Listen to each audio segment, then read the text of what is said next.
Alright, what is good, ladies and gentlemen, is the Master Reviewer back again with another review, and today we are doing a review for Zenless Zone 0 up until the current patch, which is 2.2. So I have been, I think I mentioned this before, where I think at one of my music ranking videos, I mentioned that one of this, I think it wasn't the most recent one I did, the one before that for July, I think it was. I mentioned there was I think it was that one. There was like a song in there that I added. It might have been that, I don't remember, but there was a point at some point where I did mention that I played Zenless Zone 0, and I started around the time of the previous update, not the previous update, the previous chapter, which was chapter 1, towards the end of that, when Hugo and Vivian came out at around that time. That is when I started to play the game, and I only now, in this most recent patch, I did catch up to the main story. So this is going to be a review just for the story of the game. It's not really going to be too much of the mechanics of the game, but it's basically just going to be a review for the story. I was debating on whether or not to do this, because I do want to, now that I finished the game, I do want to do like some tier lists for like the agents and stuff and the factions and different stuff like that. So I am going to be doing that, but I was debating on whether or not I should actually just give my thoughts on the story up to this point. And maybe at some point when like the game eventually finishes, I don't know if I'm pretty sure these games, like they continuously update and they don't ever end, because this is by Hoyoverse, the same people that did like Honk, I Star Rail, and Genshin Impact, which I never played, but I'm pretty sure those games are still getting updates to this day. So this is just going to be a review for now, and I think maybe at some point, if I don't know, after like 10 more updates, maybe I'll give my thoughts on the story up until this point. But yeah, anyway, so let us just begin, starting off with the plot. So the plot of the game is, to be honest, it's probably my least favorite part. I really just don't really care too much for all the cutscenes. Not the cutscenes. There's like three main things. There's like cutscenes, which are good. There's like little comic panels that they show in between like certain events, not events, but like certain moments in the story that are good. And then they have characters like talking to each other, which is fine, but at times it gets so tedious and the pacing is so terrible, and certain like interactions between characters, they will go on for way too long. Like there was one, like the most egregious example of this was when Hugo, like in one of his story things, he was, by the way, I'm going to mention this now, I did not play any of the the agent missions, like the side content of that. I will probably do them, but I just did not get to them, because if I did want to wait until I played all the agent missions, it would take way too long before I end up making content around the game. So I will probably, maybe when I finish all the agent stories, and I'll do a update video on how my thoughts on like the agent stories and stuff. So it's that those are not included in this, and I'm not taking any of those into account. But anyway, so back to, yeah, so the pacing is trash. The one with Hugo, like Hugo, he has like this like therapy session with like his inner demons and stuff, and it goes on for like an hour. I'm pretty sure it went on for, and it's just way too long. They need to cut down the pacing of like when the characters are talking to each other. It takes so long. But anyway, the main story is basically it follows the protagonist, which is Belle and Wise, who are siblings, and they are the students of a person named Carol Arna, who is blamed for the destruction of the old capital, I guess, which was Eridu. So now they live in a place called New Eridu, and there are these hollows, which are, I don't really know how to describe them, but they're these areas where there's corruption from stuff called ether and miasma. And so, to be honest, I don't really know why I'm explaining this. I feel like if someone's watching this, they'll probably like already understand like what the story is, because they'll come into it with a background. But then again, that's usually for like everything I do up to this point. I usually just give recaps anyway. It's weird, because it's like I make these videos with like, it's kind of intended to be for people that have already consumed the properties.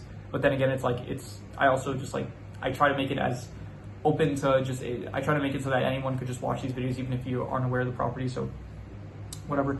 So yeah, the plot is, so yeah, you follow Belle and Weiss, and they end up meeting a bunch of different factions and stuff, and they're proxies, so they basically help these different factions and different people in these factions traverse the hollows and help them get to different places in the, like they basically, like a lot of the missions involve like, okay, the characters have to go into the hollows, and then but they can't get around because for some reason, I guess the hollows, they like change spatial structures or whatever, so the proxies have to help them get around. So through that, Belle and Weiss, they end up meeting a bunch of different characters and stuff, and the overall goal, I'm not really sure what it is for chapter 1, to be honest, but then at the end of chapter 1, they do introduce like the Exaltus, I'm pretty sure. So, and then, so from there, it's like it basically becomes since chapter 2, it's been like Belle and Weiss are working with like the Yunque Summit and some other characters, and they're fighting off the Exaltus, and then there's some sort of creator, which is like they're basically the Exaltists are a cult. They follow the creator, and then they're doing evil experiments and stuff, and it's kind of confusing, to be honest, and I really don't care for it too much, to be honest. So yeah, in terms of the plot, I don't really know anything that happens before like chapter 1. I don't really know what the plot really was from that point, but it's like you're following like different factions of characters, and they're like the proxies are helping them out with like whatever it always involves, like fighting off hollows and stuff, like ethereals, which are the monsters in the hollows that are caused by the corruption. So yeah, anyway, the plot, I'm gonna have to give a plot. Let's see here, I'm gonna get the scoreboard out for this, but yeah, the plot, it's I'm thinking between a 4 to a 4.5. I'll be generous and just give it a 4.5. It's not good though. It's the pacing. The pacing is just, it's so bad. It's just, okay, you know what? I won't give it a 4.5. I think because the pacing is something separate. I'm gonna differentiate the pacing with the story, and I'll say the story itself is I guess a 5. I don't know. I'll give it like a not good or bad, but the pacing is absolutely horrible. I'll just say it now. I'll just skip to the worst thing. The worst thing about this game is the pacing of like all the cutscenes where the characters interact with each other, and sometimes it just goes on way too long, and I just do not like. I don't want to skip anything because I don't want to miss out on the story, but at the same time, it's like I don't want to sit through all of this. It takes so long, and so yeah, the worst thing is the pacing. And the pacing, I'm gonna get the scoreboard out once again for this, and I'm gonna say that the pacing is it's like. I don't know if I'd say atrocious, but it's terrible. I'm gonna give it the pacing a 2 out of 10. It is like, just, yeah, terrible pacing, hate it. And yeah. In terms of the characters, this is one of the best things about the game and the story. It's not a game review, this is a story review, but all the factions, all the different characters, Wise and Bell, they're great protagonists, but then every single faction of character are great. I love all of them. I don't think that there is any bad ones. All the characters, they feel unique. They feel like they have cool move sets and stuff. They have very interesting like appearances and stuff, designs for characters. So I think the best thing is the characters, which I would give a 9 out of 10. And I'm not really going to go too deep into like specifics because I am just going to save that for the ranking videos I'm planning on doing for the different agents and stuff. So I am going to save it for them. But yeah, the characters are 9 out of 10. They are incredible. I think I'm not going to say the best, but they are definitely incredible. I like all of them. It's incredible how it's like Hoyo. I think that's the company. They're able to keep on coming up with like unique, interesting characters. So yeah, 9 out of 10. They also have like extensive lore to them. Like I mentioned, they have like the agent stories and stuff, which I haven't even gotten to yet. There's like the trust events, which I haven't done really either. So I haven't really I consume like the main story of this game, but then all the side content I didn't do a lot of it. Like there is some stuff I did here and there, but I did not do too much of the side content in this game. But yeah, the characters, 9 out of 10, incredible, I'd say. In terms of the settings, this all takes place in New Eridu, and there's like different areas and stuff. There's like the outskirts, which is where the Sons of Caledon are. There's like the Lumina sector, which is where the public defense is. There is, what else is there? There is Phalem Heights and in White Peninsula, which is like where Chapter 2 takes place. Silent Bay, that's a cool one. So there's a pretty wide variety of areas, and I will say, and also like the hollows themselves. And I think it's not like the most detailed areas and stuff, but it all looks nice, and I think it's all, I would say like between a 7 to a 7.5, it's all like between pretty good and very good. And I'm gonna be harsh and just say it's pretty good. It's like a pretty good areas and stuff, but there are like some, it feels like, so, like especially in the hollows, like sometimes it kind of feels a bit like plain and like not too much like stuff there, or sometimes it feels like repetitive. That's also like maybe what I'm trying to say. So yeah, because of that, I'm going to say 7, though it's a pretty good setting, I think, all of New Eridu and stuff. So in terms of the art style I will give, it changes. Like once again, the cutscenes look different from the comic book panels and the when the characters are talking to each other. But overall, I'd say that the art style of the game is, I'll say it is, I don't need the scoreboard out, I already memorized all the good ratings. So I would say that the art style is, I would say, I'm going to go with between an 8 to an 8.5. I think it's between great and amazing. Like during the comic panels, it looks like great, and the cutscenes also very good. I think sometimes when the characters are talking to each other, it's like not that this isn't. I'm not rating the animation, but the animation sometimes they reuse a lot of like character animations and stuff when they're talking to each other. But overall, I think the art style of the characters, I would say, you know, I'll say.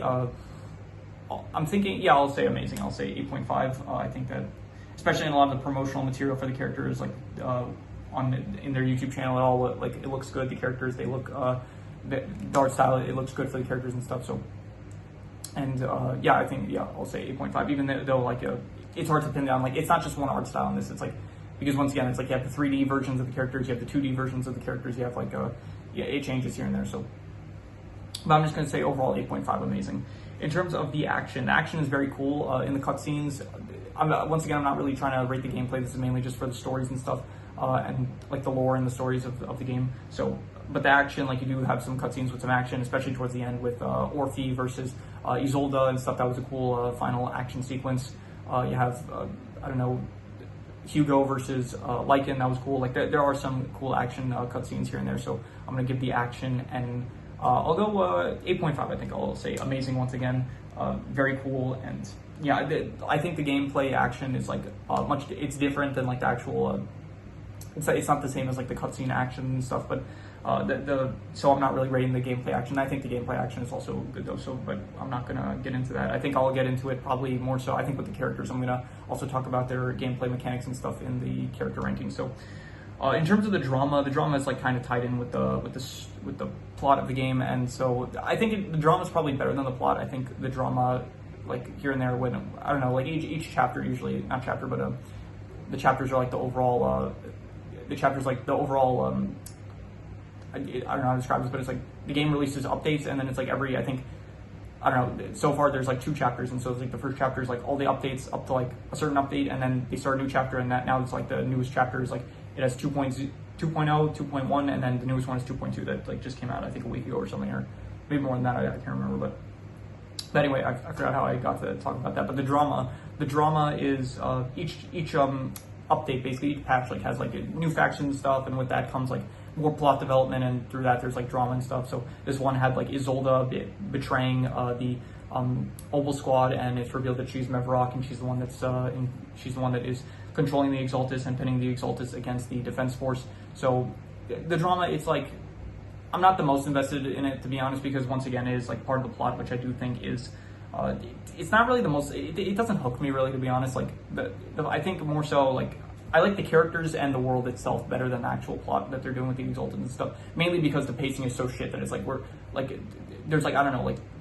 So far, the Exaltus by themselves have like over probably 10 hours worth of gameplay where it's like it's the same thing. It's like it feels very repetitive. Just Bell and Wise trying to like stop the Exaltus, and they're failing to do so. They work with some other people to try to stop the Exaltus, and it's like this feels like very repetitive, and it feels like barely any progress is being made. I guess at this point it's like in the newest one they defeated the Overseer. Okay, great. This was just like one pawn. It's like there's still like the overall threat of like Sarah. She hasn't been caught yet, and it's like this all feels like it's not really we're not getting anywhere. So because of that, I don't really. Like I already mentioned the plot, but yeah, I think the plot it's not like great or anything. So the drama though, I'll say the drama is probably a bit better than the plot. I'll give it like a 5.5. I guess it's nice here and there. I guess like in the previous one where it's like the whole thing with Yuzuha and Alice and stuff, where like Yuzuha like sacrificed herself. I thought that was good. In this one specifically, I guess the betrayal of Isolde wasn't bad. I think so. Yeah, there's like some decent drama here and there. I'll say 5.5. In terms of the worst thing, I already said the pacing is terrible. 2 out of 10. Really just don't like it. I still cannot get over how it's like the fact in Hugo's in like the Hugo patch. I think it was like for some reason the Vivian and Hugo update it had like 2 different. It was like Bury Your Tears in the Past A and then Bury Your Tears in the Past B. So for some reason, yeah, they split into like 2 different patches or updates. I'm pretty sure. So yeah, so the one it was like one for Vivian and one for Hugo, and then the one for Hugo it was like. Straight up, like you had a whole sequence of Hugo. It's like he has to take like a pill or something in order to like confront his past or whatever. So he sees like this demon. He sees like this. He's talking about like a Bang Boo version of himself, which is like his inner demons. And he straight up has a therapy session with it for like a full hour. I wasn't even kidding. Like I think it started at like I don't remember like 10 o'clock at night. I was playing the mission. I was like, okay, this should go by fast. I don't think it'll take too long. And then it went on for like a full hour or something. And so I was like, Jesus Christ, this is taking way too long. So yeah, definitely. Pacing just not good. Did not like it. Terrible, I'd say. In terms of the best thing, I'll say the best thing was I'm gonna reuse the score for the characters. I think the characters are definitely very, very cool, very unique, and I think that is the best thing about this game. The characters are the main. I feel like the main appeal of this game, and I think that they are the best thing about this game ultimately. So I'm gonna say another 9 out of 10 for the characters, and yeah. So I'm going to do the calculations. So King Crimson.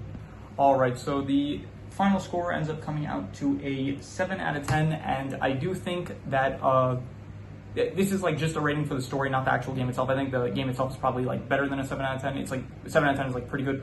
I would say that the story is like You know, I think I'd give it a 7 out of 10. I think that's fine. I think it's pretty good. It's like still I'm invested in it, like with not so much in terms of like the plot, but like the characters and stuff, and like all the new factions that end up coming out, and these new characters that are that you learn about and stuff, and all the lore stuff about the characters and all that. So I do think I would give it.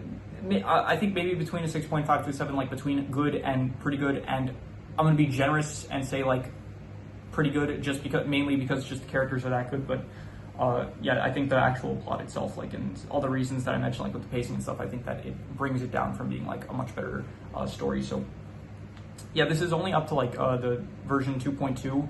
So I think I think I'll probably when I finish doing all the agent side stories and whatever update that is at the time, maybe I'll do an update video for the story.